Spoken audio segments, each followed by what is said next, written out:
Welcome to the America's Future podcast with General Michael Flynn, sponsored by America's Future, Inc. At America's Future, we believe in the God-given freedom of the individual. We regard the Constitution as the most important instrument ever devised to defend that freedom. We understand that our liberties and private enterprise capitalism have made America the freest and most bountiful nation on earth. It is our duty, our obligation, to fight for America and ensure that government remains the servant and not the master of we the people. Here now is General Michael Flynn and the President of America's Future, Ed Martin. Welcome to America's Future with General Mike Flynn, our podcast talking about the issues and General Flynn and all different kinds of things. So it's great to be with you. Please visit americasfuture.net, americasfuture.net, to find out about the historic organization America's Future, Inc., which has existed since actually just before 1946. All these years educating and advocating for American exceptionalism. And if you go to our website, americasfuture.net, you'll see 5 bullet points, 5 priorities for America's future right now, as General Flynn has sort of tasked us with. It's a great group of people. Please visit americasfuture.net. And on our podcast, we're talking about the issues and topics. It's not as much a political podcast as it is a conversation, because General Flynn, for all these years, has been silenced by the fake news media as well as the prosecution. And so a lot of people have been asking. So first of all, welcome back, General Flynn. I got a question from one of our listeners last week of the podcast, and he asked me, when you first became a soldier, what you didn't go, you weren't a West Point guy, you didn't go to academies, you went to University of Rhode Island, and this person said, when did he first put on the uniform? Can you walk us through that very early? Before you were a general, you were what? I guess a lieutenant or whatever. You were I started off on active duty as a second lieutenant. You know, when I got commissioned as a second lieutenant out of the Reserve Officer Training Corps out of the University of Rhode Island, which I've always been enormously proud of. But I actually, Ed, I think from the time I was a kid, in fact, I know from the time I was a kid, I always wanted to join the Army. I actually enlisted in the Marine Corps at the end, toward the end of my freshman year in college, and was going to do a delayed entry into the Marine Corps through a program. And at the end of that summer, a ROTC major in the United States Army, who was in the ROTC department at the University of Rhode Island, came to my home, which wasn't too far from the university, probably 30, 45 minutes from where the university was. Came to my home. I was working at a beach that summer, and he came in. My father got a hold of me and says, "Hey, you need to get home. Major house is here now." And he said to me, "Look, they've had 7 because my grades weren't probably where they needed to be as a freshman, but the major said we had 7 scholarships turned back in from the region, from the ROTC region around New England, and I would like to offer you one of those scholarships." So the school fought for me. The military officers and the non-commissioned officers at the University of Rhode Island, they went to bat for me, unbeknownst to me, and they said, "Hey, if he accepts it, we'd like to offer him one." Wow! And so they came and they found me that summer and they offered me one, and I said, "Yep." I said, "You know what? I'll take it." And they just said, "You just need to button down and get back to work and get your grades up and all that." So I did, and that was a 3-year ROTC scholarship. And I always loved putting on a uniform. I mean, you put on a uniform when you're in ROTC. You wear the dress uniform, the old greens, and then the old ASUs that we used to have when we did field training. But I loved it. I just loved wearing the uniform. My father was a sergeant, retired from the Army, a World War II Korea vet. My uncle spent years in the Navy. I had both my grandfathers fought in different wars, World War I, World War II. So it's, the legacy of the military is a big deal in my military. Well, let me interrupt. So were you actually a Marine? Were you sworn in as a Marine? I was technically sworn in as a Marine. I have an honorable discharge from the United States Marine Corps as Private E1 Michael Thomas Flynn. I have a certificate. Holy cow! Because I did, and the Army major was able to work a deal with the Marines who weren't very happy. I bet, yeah. But they said, okay, if that's the direction that he wants to take now, then. And it really was, because I really did want to stay in college. I wanted to stay in school. That was kind of my mother's thing. And my father's thing was, he wanted us to always serve. So in my case, I always wanted to serve in the military. So all across America, by the way, there's Marines that are nodding their heads saying, of course, now we know why he was such a success in the Army, because he was a Marine first. I know because exactly. Right. I know because my brother's a Marine. So they would claim that. They'd now claim that. Yeah. Now, all right, but back to one thing. You said you always grew up because your father and your uncles and your grandfather, I think, were all serving. But were you a Boy Scout? You said you put on the uniform. Some people, my brother was one. He was, as a young boy, he always wanted to be in the military, and he ended up a Marine, and he did Scouts and things. Did you do Boy Scouts? I know you wore uniforms. You loved sports, so I've seen you with your baseball jerseys and all. But were you a Scout and other things? I got involved in the Boy Scouts in the early days when I was younger, probably third, fourth grade kind of level.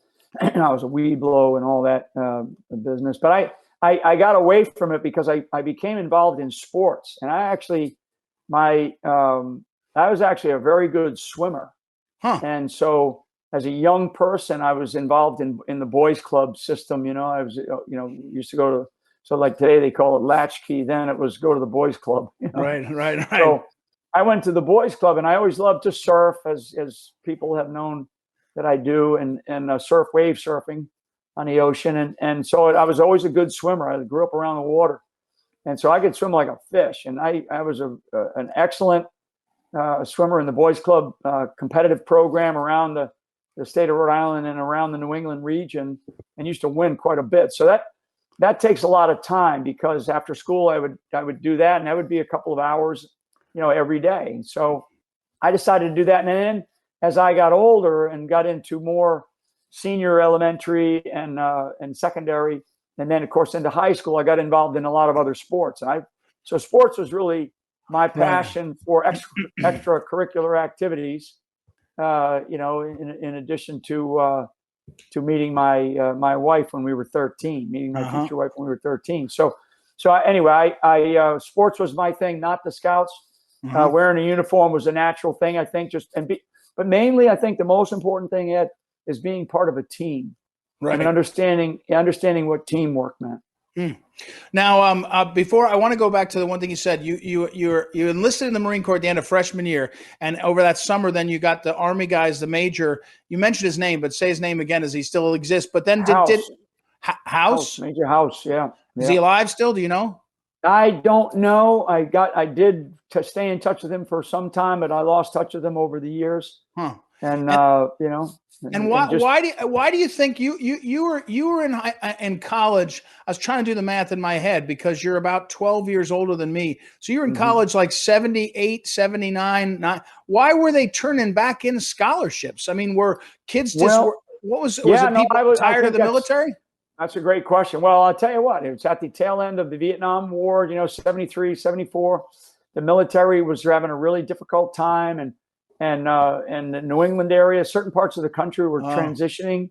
Right. And so there just wasn't a lot of there wasn't the interest. The interest had waned. We were actually starting to, we were moving away from the draft. Right. We hadn't quite turned into the all volunteer force by then. So people that were that had an interest in the military, which the ROTC department at the University of Rhode Island knew that I did, because as a freshman I took 2 classes, one my first semester, one my second semester. So they knew that I had an interest, and I did, and I used to do the land navigation stuff. I liked all that kind of stuff, but I liked being around these young men and these people, because as a kid growing up, I was born at Fort Meade, Maryland. So I was born at an Army base. I went over to Germany with my father when he was a non-commissioned officer instructor at a joint German U.S. military police school over in Oberammergau, Germany. So I experienced some of that. We came back to the States. He ended up retiring I was a young kid, but I got that. I was bitten by that bug, so to speak. So people probably, they were thinking, I don't want to be in the military. I mean, in some sense, seven scholarships turned back in, and Big deal. yeah, big deal. All right. So do you remember where you were? I mean, I think you will, but where you were sworn in as a second lieutenant? Do you remember that moment? Where was that? Absolutely. So when I graduated, so I went through the next 3 years, and I battened down, and I did really well as a student at the University of Rhode Island. And we actually have 10 members of my family are graduates of that state university, which is pretty amazing. Yeah, it is, to include my mother. And so at the end of my college days, we had our graduation, and then what we did was we went down and we did a formal swearing in ceremony where we all stood. My class of us stood, and I still have that photo. It's probably, I don't know, it's probably 50 people that stood on a set of bleachers and on the back side of the old Keeney Gymnasium, and we had a nice swearing in ceremony with loved ones and family members and the cadre from the ROTC department, and we stood and raised our right hand, took the oath of office, and then we did the classic first salute to the non-commissioned officer and gave him a silver dollar and all that.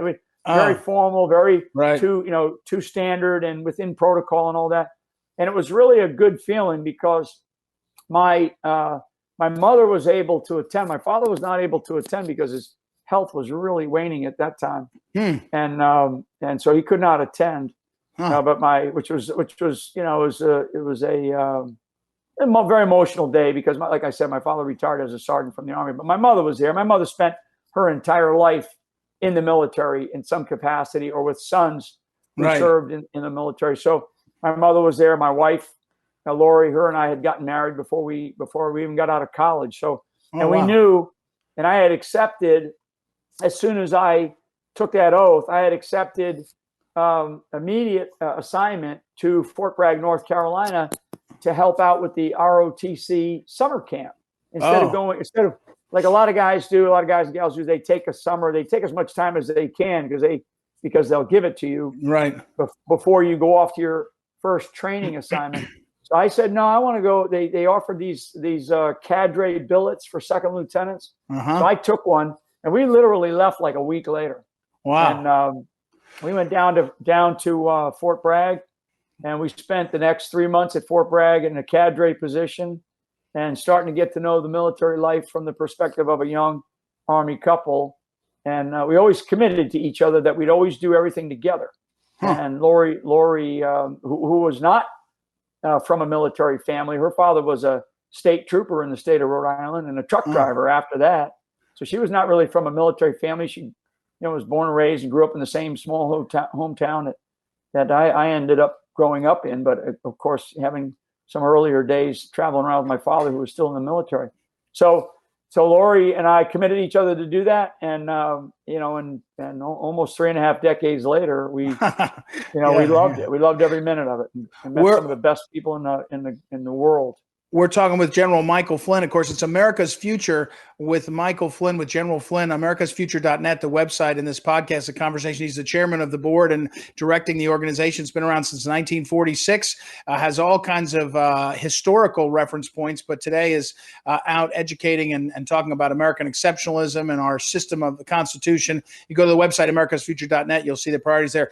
I just noticed over my head, General Flynn, we're talking this audio recording, but we're on video looking at each other, is the book by General Singlaub, who amazingly traveled a similar career track in the sense that he went to UCLA. He couldn't get into West Point. He actually tried and he was blocked, and he went to UCLA and he took courses early. This is before, maybe just before the war, World War II, in anticipation of a military career.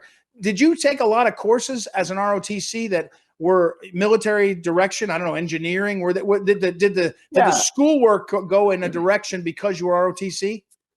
Well, I mean, so so my undergraduate major at the time, at the University of Rhode Island, was management science, which I was very sort of a hands-on, sort of the mechanics of a management systems and processes, and I always have liked that kind of field, and I'm good at that. I'm good at organizing things. But But on the ROTC side, there's a specific set of courses and coursework that you take, and it includes all kinds of leadership training and leadership development and hands-on activities that you get involved in to teach you how to do small unit leadership activities. And then, of course, you go through a basic training of sorts. It's called, the ROTC Basic Camp, which I went through at Fort Bragg, North Carolina, as a junior to my junior and senior year, and that really exposed me to a number of things. I also went through airborne training as a young ROTC cadet. Wow.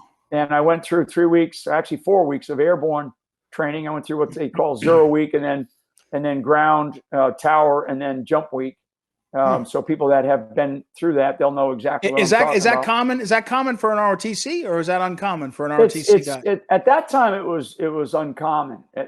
For if you were a West Point guy, then it was pretty common. You still have to compete for it because there's only so many slots, and you're competing for slots with the entire 82nd Airborne Division, right? And you're competing for slots with the 101st Airborne Division. So, and the rest of the ROTC landscape around the country. So I was able to compete. I was, when I graduated from ROTC and URI, graduated in a very, at the ROTC program, I graduated at the top. So that was, and they knew that, and I did very well at summer camp. And I mean, I was good at that kind of stuff, and I enjoyed it. I enjoyed the camaraderie. I enjoyed the teamwork. So I went through jump training, and I got all that under my belt. But yeah, that was not common for a non-West Point guy at the time. And I will tell you that when I was in high school, I went to, and I was, president of my student class. I was captain of the football team, a state championship football team. I was involved in different things, but for whatever reason, my advisor, I know who she is. I won't say her name, but my advisor, when I went and talked to her, about, hey, I really interested in going into one of the academies. She says, you'll never make it in the military. I mean, that was like her rote answer. And I said, well, I'm gonna still like to apply. Can you help me? And she really, and I'll tell you, that was a bad experience for me as a young high school person. And I let of course, my parents know at that time, but not to complain. I just said, whatever. And I actually did apply to the Coast Guard Academy, which is not too far down the road from where I lived. Yeah. And like I said, I always liked the military. I always liked the water and that kind of stuff. And so I applied to the Coast Guard Academy. I put some applications and feelers out for others. And, it was just wasn't going to be in my cards. And wow. And I was denied. I think a lot of things. I'm not a sit down test taker, and so my grades were decent. My activities and volunteer stuff was all amazing, really, when you think about it. But my SATs were not great scores, and I think we now, in fact, I do believe that we put too much emphasis, even though parents want to say, well, my daughter or my son got 1,359 on an SAT, and that's fine, but they don't know how to get themselves out of a wet paper bag, So yeah, exactly. Now it didn't work. It worked out pretty good for me, I guess. Yeah, I love that. Somewhere that guidance counselor, you just send her a short note. Thanks for nothing there. I've seen her before. I've seen her over the years, and she's no longer with us. May she rest in peace. But I it's one of those things where people, not everybody sees in you what you see in yourself sometimes. Right. Now, down at Fort Bragg, so now you're a brand new second lieutenant, and you're in the military, but you've already been in, basically ROTC's gotten used to it. But you're married, and you're 22 years old, and you're married. Most new second lieutenants, I think most aren't married, right? A lot of the enlisted guys are often. Yeah, many of them are not. So you're really settling into a whole, like, your life went, I know people often hear your wife, Lori, and you were together since you were early, 13 years old or something. And a lot of people heard you talk about the extraordinary experience of surviving the last 4 or 5 years, sort of persecution, how she's your rock. But that's a long life together in as you say, she didn't sign on to the military, but she did. And so it was, but then again, military bases have a way, I think, tell me, where there's a room for everybody. There's married couples. It's sort of you're sort of stuck together so you make it work. Or you mean you're all there together, right? I mean, talk about that as a 22-year-old. Well, the best thing, I guess, at that time was we were assigned to the 82nd Airborne Division at Fort Bragg, North Carolina. And for anybody that's ever served in that community, the 82nd Airborne Division, that community and the 82nd is one of the finest military institutions in the world.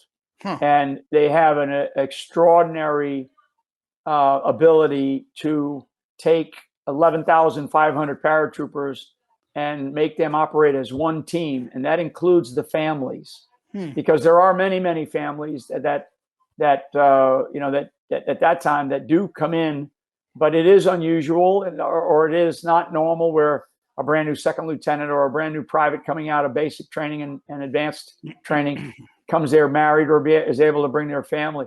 I mean, Lori and I, we lived off on we didn't get right into like they say, the government gives you everything if you need it, right? I mean, kind of thing, housing and all that, and you pay for it all. But we lived off on the economy, so to speak, for a while because we wanted to be together. And I was immediately in the deployment mode. I mean, 82nd Airborne Division. I joined the Army to go serve our country, and I wanted to join a unit. In fact, I volunteered to go to the 82nd Airborne, and I was blessed that they chose me to go there. And I was ready to deploy on, a moment's notice, which is really the moniker of the 82nd Airborne Division. Deploy anywhere in the world rapidly, with no notice, they call it. So we had a great experience there. People embrace you. The commanders, the leaders, probably some of the finest leaders in the world are stationed at Fort Bragg, North Carolina, not only in the 82nd Airborne, but 18th Airborne Corps, and all of our Army Special Operations Forces are there. Is and you spend more time at Fort Bragg than any other assignment? You assigned, even though you were all deployed from there, I think. Yes. But is that where you were the most? Yes, I spent over 33 years in the Army, and I spent almost 17 of those years at Fort Bragg.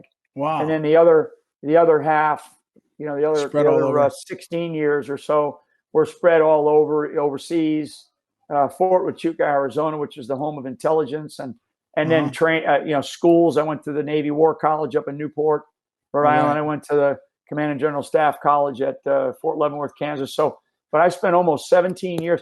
I actually served at Fort Bragg from all grades, from second lieutenant to brigadier general. So second lieutenant, captain, major, lieutenant colonel, colonel, brigadier general. Wow. Huh. Yeah. All right. So now we'll publish this podcast in between Memorial Day and Flag Day, which is coming soon, which I know the America's Future, by the way, americasfuture.net is the website again. General Flynn's there. His messages are there. Lots of details up. americasfuture.net. You should visit that and become acquainted and be a part of that. But when you're a young man, you've grown up with military all around you. You've grown up, in the period of time where, although you would have seen and probably felt some of the anti-war sentiment, as you say, the transition.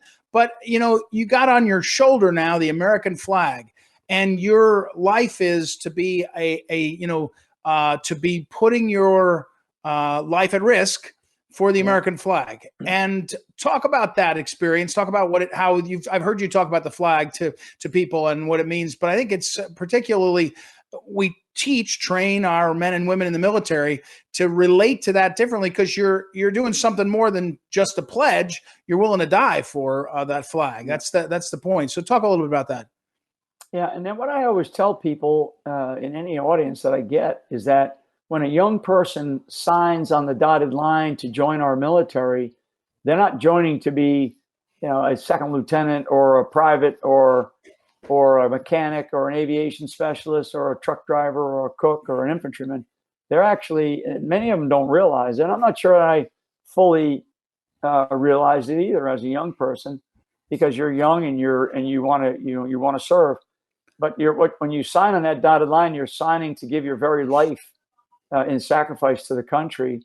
and in places that you rather not be, for people who really don't care about you sometimes, and for reasons that you never totally understand, So, so I think that's really, that's important for people to understand about our military, is that these are people that are signing up for different things to serve you, to serve us, to serve our country, and they're willing to lay down their lives for, in that service.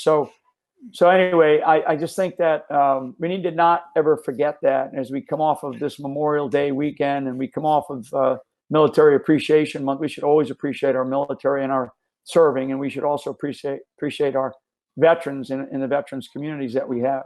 So, hey, we're talking again with General Mike Flynn, the chairman of America's Future, americasfuture.net. So, but part of what we do as parents, you and I have talked about it, and as a leader in the military, is train our kids to do things well, right? Table manners, or do some push-ups and all. But we also train their heart and mind to believe in what we are about as America. And when you watch the constant drumbeat of not just the fake news, but now critical race theory and the 1619 Project, you and I, we're old, and we've already been, I did the Pledge of Allegiance as a kid every day in school, right? And the last thing you would do, I mean, again, I'm not singling people out, but I'm saying kneeling during the national anthem wasn't an idea at the time I could picture Mr. Bush, our gym teacher, he would have given but how do we make sure that we're teaching our kids while they're being, and ourselves, while they're being brainwashed by big tech and big media against America? How do we do that? And how do you do it as a leader, as someone, a father or a military leader? In a certain way, it's the same thing.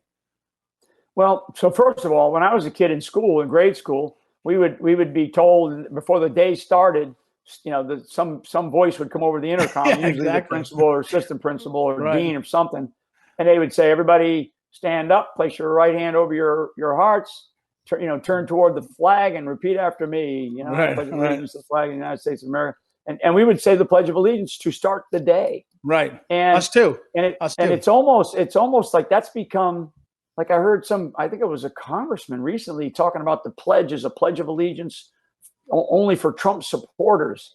I mean, the Pledge of Allegiance goes back well over 100 years ago. And it is a pledge of allegiance to our nation, to each other, to our families, to our friends, to ourselves. It is a pledge of allegiance to the United States of America. And when we lose sight of the icons, the great icons that we surround ourselves with on days or weekends like Memorial Day, we have Flag Day coming up, and we have Independence Day coming up, 4th of July. These icons of greatness are like the United States flag, right? The flag of this country. I cover myself. I will drape myself in that flag.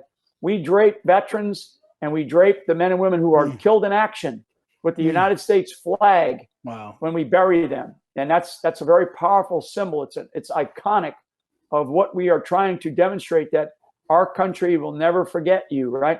And then the other iconic statement of belief is, and it's a promise to each other, is this Pledge of Allegiance. And I like to say the phrase, raise the flag, say the pledge. Right. So as people who are watching this, or as this gets spread around, I want on Flag Day, and we're going to have an initiative, but it's called Raise the Flag, Say the Pledge. So if you don't have a flag out front, or if you get out there and you raise it every day, or you have it on a pole and you stick it into the side of your house, right? When you do that, say the Pledge of Allegiance. And what I want people to do is I want videotape that, and let's get that viral. We should, if we have anything going viral, instead of some of these weird dance steps that some of these politicians do, what we ought to do is we ought to have go viral. The fact that we're raising our flag and we're saying the pledge, these two giant icons of who we are as Americans, that reminds everybody else around the world who is the true North Star to follow into the future for liberty and freedom. Well, and isn't there something about sort of we as human beings that we do things over and over again as it's not for no reason. I mean, if you're not a military man and you or woman and you say, well, we salute, right? We salute, and what, you know, why is everybody saluting? Why is there a hierarchy? Well, who knows? I mean, I'm just making something up. But Right. part of what has we've lost, and I think when we talk about raise the flag and say the pledge, is you do have to take. It's not a lot of effort, but you have to take the effort to have things repeat in your lives. And, you know, one thing that used to happen in our lives was people in authority would say the pledge, for example, or people would hear the gospel being read in their home or certainly in their churches. And Right. instead we all stream, shows, episode after episode. And that's the new sort of, memory we take. And one of the things I've heard you talk about is stopping to realize why these things are important and why, it's not a Republican or Democrat thing. It's not a Trump or a Biden thing. It's a thing about knitting us together in a way that is positive as opposed to tearing is pulling us apart. Yeah. And I think that what happens, what I do believe is that the majority of people in our country, the majority of American citizens in our country, doesn't make any difference what party they're from, but the majority of American citizens want safety and security. They want the government to leave them alone, but when they want the government to give them something, because we give the government quite a bit. We pay the government a lot of money to function, to take care of roads and various basic services that we need. But we generally want the government out of our lives until we want them. And that's based on individual liberty and our desire to be able to do the things that we want to do as individuals. And what I would tell you is that there's a whole range of Americans today that are looking at our government and they're saying, geez, I don't know if I trust my government anymore. And I can tell you that many people come up to me that say to me, I just don't trust this institution or that institution. The failure or the breakdown of institutions in our country is pretty staggering, and it's. I mean, when we talk about just the Pledge of Allegiance, or we talk about standing up in a classroom to pledge of allegiance to the United States of America, and you're having some schools getting chastised for doing that, or teachers being counseled or worse, fired for having their classes, stand up and say the Pledge of Allegiance. I mean, it's just incredible that we are where we are in this country, but many people don't know that. Many people listen to the news, and they listen to the very divisive news, and they say, "Oh, Flynn, you're a son of a gun, and you're trying to do these things." And if you really look at it, like I say, I mean, if you really ask me 10 questions, about ideological issues, you probably find that I'm either right dead center of the country, or I'm a little bit left of that because of the way I believe in certain things, and I just do. Right. And that's my business. It's who I am. But I primarily believe in this country, and this country will go the way of the wolves here if we're not careful, Ed. Now, you and I had an exchange over the weekend. You sent me a video. I won't paste the name, but I'll post it maybe. But the message was, every person can do something, and when you feel overwhelmed by all the noise and all the kind of bluster and everything's this and that, and the message was everybody can do something. You mentioned earlier 11,000 plus members of the 82nd Airborne. You can't do that without 11,000 individuals. You don't just get to say I'll have the whole thing. As we're wrapping up, this conversation, people feel left, like there's nothing they can do, right? That the things are going the wrong way. And yet there's something everybody can do. In fact, if everybody doesn't do it together, you can't get the 11,000 plus to do, to be the greatest unit. Talk to us about that challenge. So here's kind of three things that I say, and as well as always trying to remind myself to thank these audiences out there, thank the American people for helping my family and I get through everything that we just got through in an incredibly persecuted way that our government came after me, particularly the president and the country. So how then we're going forward? Number one, I want people to know that they're not alone, that there are champions. There's champions and warriors who are going to fight for them. And we're going to fight for them in ways because we are given platforms. We are given, we're given a voice, right? So so we will be the voice for the voiceless out there. And but one of the things I like to say now is that local action can have a national impact. Right. And I think local action, meaning get involved at the local level, you got to get involved, and you have to do these things. And that means, go volunteer to be a precinct volunteer on any given election day. A precinct volunteer may be the most important person in the country, right? Yep. The second thing is, I ask people rhetorically, when was the last time you attended a school board hearing or a school board meeting? We're always, we're not doing well in our education system here in this country. We're rated, we're really down we're like 25th, 26th, maybe even getting closer to 30th in the world, even though we spend most money on our education system. That's because people they take it for granted that you're going to send your kids off to school and something's going to happen. If you're not involved in your school boards and you're not going to the school board hearings, directing and dictating, schools don't teach our children. Parents decide what to teach our children. Right. And that's I think, get involved in those. And then the third thing is really, if you are going to continue to complain about everything, then the best thing to do is it's the old thing, when you point, look at that finger that's pointing back at you. Right. And you now have to step up, and maybe you have to get involved. Maybe you do have to run for a local county commissioner, or you got to run for mayor, you got to run for some office that's a political office, even though you may not feel like, it's not me. Or go encourage other people to do that, particularly the veterans out there. I'd love to see more and more veterans across this country. And then the last thing is, and it's just sort of a wave top thing, is there are some counties in the country right now that are starting to form these citizens commissions on election reform and election competence at the county level. That's where this is going to be fixed. It's not going to be fixed in Washington, D.C. It's going to be fixed at the county level. I've heard you say 3,006 counties and towns. I think that's the number of municipalities, 3,006. Doesn't sound like that many to get some people in every place doing something. So more work to be done. All right, General Michael Flynn, americasfuture.net. He's the chairman of the board there and is the new leader directing in the last few months. So visit americasfuture.net to find out all about America's Future, Inc. Lots of big plans coming, including a major event in the fall. General Flynn has been spending months already and will continue almost all this year on a Thank You America tour, where he's going out to visit with lots of the people, regular folks, not the politicians or anybody, the regular folks that supported he and his wife and his family. Thank you. Yeah, to say thank you. Thank you. So we go ahead. That's right. Raise the flag, say the pledge. Raise the flag, say the pledge. Raise the flag, say the pledge. And more importantly, for all those Marines out there, now you can root for an Army guy. See, that's how that worked out. It's a great thing.